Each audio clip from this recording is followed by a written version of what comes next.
Hey there, and welcome. Today, we're going to dive into a really powerful way to design language lessons. We're talking about lessons that aren't just a bunch of random exercises, but are actually a real bridge to communication. It's all about connecting language skills to create learning experiences that are genuinely meaningful for our students. So let's jump right in and see how we can make that happen.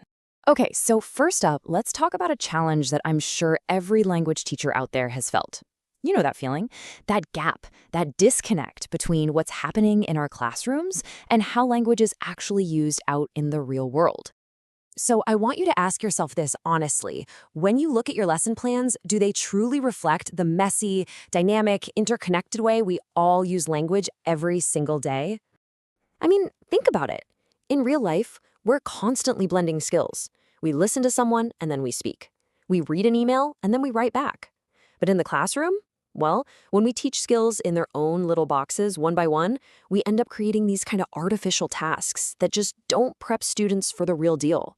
It really limits their ability to take what they've learned and use it. And that ultimately holds back their actual communication skills. So the big question is, how do we bridge that gap?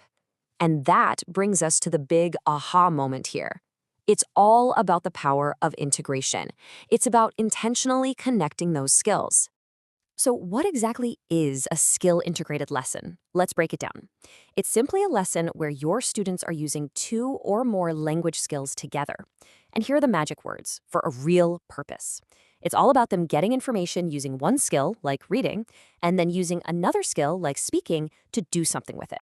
Okay, and just to be super clear, let's also talk about what this is not. It's not about just randomly throwing all four skills into one lesson and hoping for the best. And it's definitely not about just tacking on a writing activity at the end for the sake of it. The key thing to remember is this. Good integration is about a purposeful, logical flow, not just the number of activities you can cram in. And you know, these connections are super intuitive, right? It just makes sense.